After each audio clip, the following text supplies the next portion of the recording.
India has confronted this challenge since independence, having a neighbor that is an epicenter of global terrorism. Major international terrorist attacks are traced back to that one country. UN's designated lists of terrorists are replete with its nationals. The most recent example of cross-border barbarism was the murder of innocent tourists in Pahalgam in April this year. Madam President, Excellencies, while asserting our rights, we must also firmly face up to threats.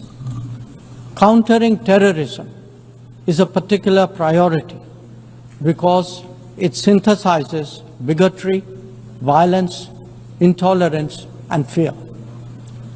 India has confronted this challenge since independence, having a neighbor that is an epicenter of global terrorism.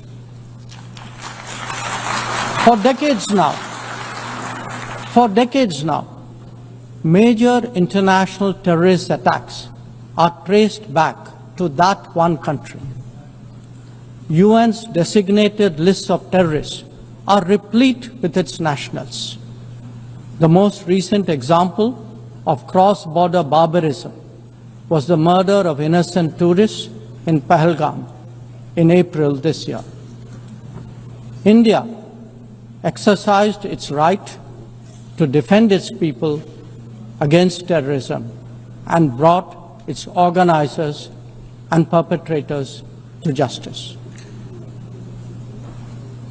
Because terrorism is a shared threat, Madam President, it is essential that there is much deeper international cooperation.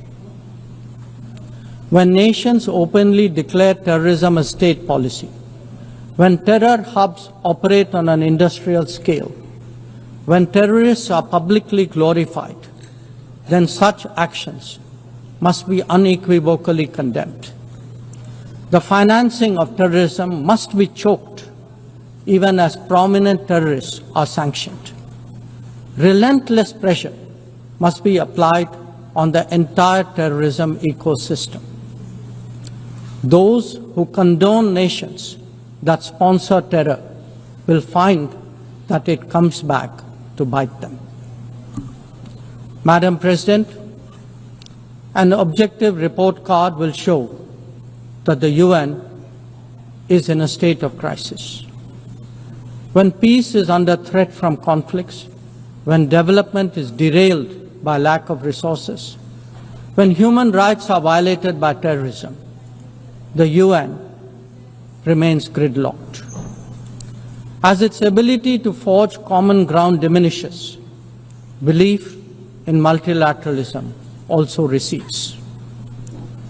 Central to the erosion of the UN's credibility has been resistance to reform. Most members strongly desire change, but the process is being made an obstacle to the outcome. It is imperative that we see through this cynicism and purposefully address the reform agenda. The historical injustice done to Africa should be redressed. Both permanent and non-permanent membership of the Council must be expanded. A reformed Council must be truly representative, and India stands ready to assume greater responsibilities. Madam President, today the predicament of the Global South is especially acute. Bharat, under the leadership of Prime Minister Narendra Modi, believes that it has both a duty to contribute and an obligation to motivate.